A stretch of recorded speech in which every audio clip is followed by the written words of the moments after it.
atas kesempatannya. Perkenalkan, nama saya Vera Nurfiana dengan NIM 2017-210145.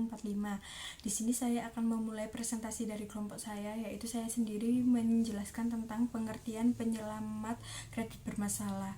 Untuk kredit bermasalah sendiri adalah suatu kredit dikatakan bermasalah karena debitur once prestasi atau ingkar janji atau tidak menyelesaikan kewajibannya sesuai dengan perjanjian baik jumlah maupun waktu, misalnya pembayaran atas perhitungan bunga maupun utang pokok. Penyelamatan kredit bermasalah melalui restrukturisasi, penyelesaian lebih ditekankan pada negosiasi pihak bank dan nasabah. Untuk menentukan solusi yang bisa dilaksanakan kedua pihak, nasabah harus memiliki itikat baik dan bersedia mengikuti saran-saran dari pihak bank untuk menyelesaikan kredit bermasalah melalui restrukturisasi. Jadi penyelamatan kredit melalui restrukturisasi ini, hubungan pihak bank dan nasabah masih bisa dipertahankan. Terima kasih. Selanjutnya akan dilanjutkan oleh rekan saya. Terima kasih atas kesempatannya. Saya Dwi Marianingrum NIM 196 akan melanjutkan presentasi dari rekan saya. Di sini saya akan menjelaskan tentang reskudel, merupakan suatu tindakan yang diambil dengan cara memperpanjang jangka waktu kredit atau jangka waktu angsuran. Reconditioning merupakan bank mengubah persyaratan seperti yang ada di kapitalisasi bunga, yaitu penundaan pembayaran jangka bunga dalam jangka waktu tertentu, lalu penurunan suku bunga, dan yang terakhir ada pembebasan bunga. Restructuring merupakan tindakan bank kepada nasabah dengan cara menambahkan modal kepada nasabah dengan mempertimbangkan nasabah yang membutuhkan dana usaha atau biaya yang dibutuhkan. Lalu menurut Jainal Asikin, kebijakan dalam penyelamatan pembiayaan dilakukan oleh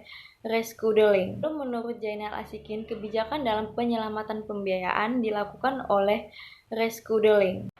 Yaitu upaya dalam melakukan pembayaran terhadap perjanjian beberapa syarat seperti jadwal pembayaran kembali dan perubahan jumlah angsuran itu sendiri. Itu saja yang dapat saya sampaikan. Sekian dari saya. Selanjutnya akan dijelaskan oleh rekan saya. Terima kasih atas kesempatannya. Nama saya Nesi Dato, NIM 2017-210-204. Di sini saya akan menjelaskan tentang restrukturisasi pembiayaan dalam menyelamatkan pembiayaan bermasalah. Nah, dapat dilakukan dengan yang pertama adanya penjadwalan kembali, yang kedua persyaratan kembali, dan yang ketiga ada penataan kembali. Yang pertama penjadwalan kembali atau rescheduling. Nah, penjadwalan kembali ini merupakan upaya penyelesaian pembiayaan bermasalah dengan cara mengubah jadwal pembayaran kewajiban nasabah atau jangka waktunya. Yang kedua ada persyaratan kembali atau reconditioning. Nah, persyaratan kembali ini merupakan upaya penyelesaian pembiayaan bermasalah dengan cara mengubah sebagian atau seluruh persyaratan pembiayaan, seperti jadwal pembayaran, jumlah angsuran, jangka waktu pembayaran yang diubah agar tidak memberatkan nasabah, serta pemberian potongan sepanjang tidak menambah sisa kewajiban yang harus dibayarkan kepada bank. Yang terakhir ada penataan kembali atau restructuring. Nah, penataan kembali ini merupakan upaya penyelesaian pembiayaan bermasalah dengan cara mengubah persyaratan pembiayaan yang dapat dilakukan dengan yang pertama perubahan dana fasilitas pembiayaan, yang kedua ada konversi akad pembiayaan, yang ketiga ada konversi pembiayaan menjadi surat berharga syariah berjangka waktu menengah. Sekian presentasi dari saya, selanjutnya akan dijelaskan oleh rekan saya. Terima kasih atas kesempatannya. Saya Medan Senaremunda dengan NIM 243. Di sini saya akan menjelaskan tentang ketentuan pelaksanaan rescheduling, reconditioning dan juga restructuring, di mana pengertian dari masing-masing ini sudah dijelaskan oleh rekan saya, di mana yang saya akan jelaskan yaitu restrukturisasi dari pembiayaan penerapan ini dapat dilakukan secara bersamaan maupun kombinasi, seperti pelaksanaan rescheduling dan juga rescheduling dan reconditioning serta rescheduling dan juga restructuring, di mana rescheduling, reconditioning dan restructuring ini juga dapat dilakukan secara bersamaan. Bank dapat memberikan keringanan jumlah anggunan disertai dengan kelonggaran jadwal pembayarannya sesuai dengan kebijakan yang diambil dan adanya kesepakatan bersama antara nasabah, di mana kriteria nasabah pembiayaannya itu dapat direstrukturisasi adalah sebagai berikut, yaitu nasabah mengalami penurunan kemampuan atau kesulitan dalam pembayaran dan nasabah itu beritikat baik untuk membayar. Sekian dari presentasi saya. Apabila ada salah kata, saya mohon maaf. Terima kasih. Terima kasih atas kesempatannya. Perkenalkan, nama saya Ismail Muhammad Dadi, NIM 2017-2100247. Di sini saya akan mempresentasikan tentang manajemen asistensi dalam penyelamat kredit bermasalah. Seperti yang kita ketahui, risiko yang sering terjadi dalam usaha perbankan itu pada umumnya adalah risiko kredit bermasalah. Nah, maka dari itu, manajemen asistensi ini dapat digunakan oleh pihak bank. Menurut Mulyono, ada 2 langkah untuk manajemen asistensi ini, yaitu pengendalian preventif dan juga pengendalian represif. Kali ini saya akan menjelaskan tentang pengendalian preventif. Pengendalian preventif adalah teknik pengendalian yang dilakukan untuk mencegah terjadinya kemacetan kredit.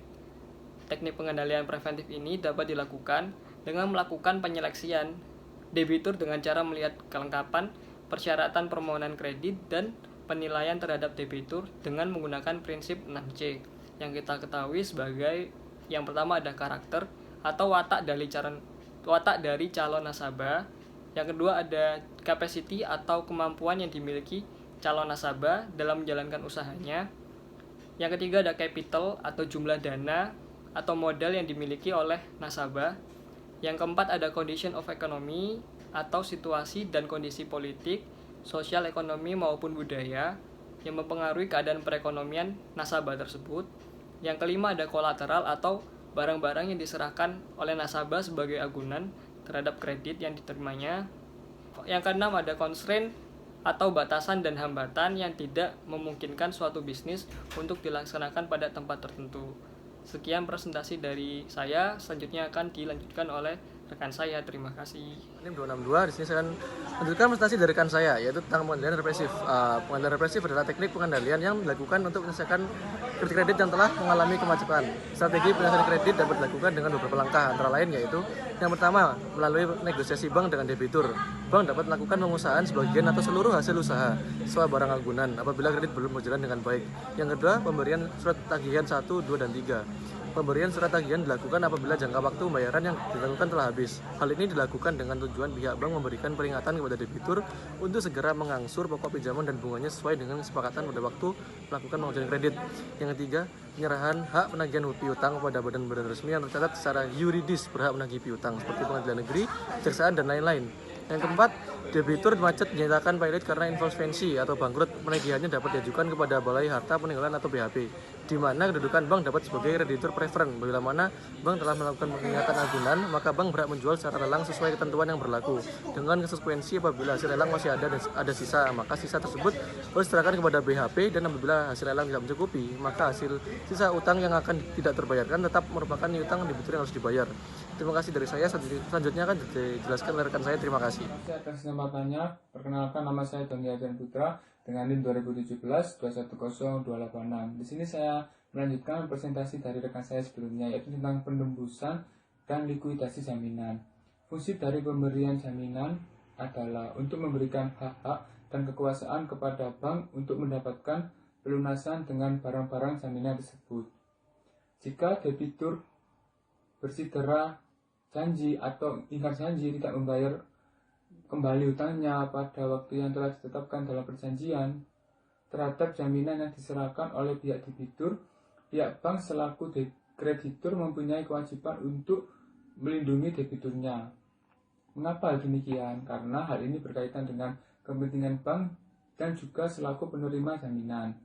Dalam rangka pencapaian tujuan ekonomi, maka kredit harus diberikan dengan jaminan kepastian hukum bagi pihak-pihak yang berkepentingan, yang salah satunya adalah membuat perjanjian kredit yang berfungsi memberi batasan hak dan kewajiban bagi pihak-pihak tersebut.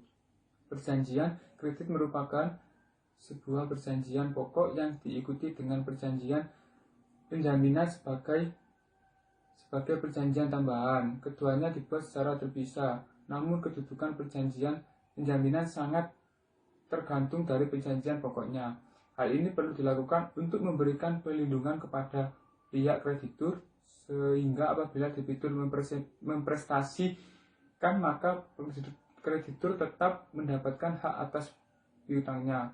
Lembaga hak jaminan dibutuhkan karena sudah semakin banyak pembagian khususnya di bidang ekonomi yang membutuhkan dana yang cukup besar, di mana sebagian besar dana itu diperoleh melalui suatu kegiatan yang perkreditannya sangat bagus, serta untuk mendorong peningkatan partisipasi masyarakat dalam pembangunan untuk mewujudkan masyarakat yang adil dan makmur. Sekian presentasi dari kelompok 3, kurang lebihnya mohon maaf. Wassalamualaikum warahmatullahi wabarakatuh.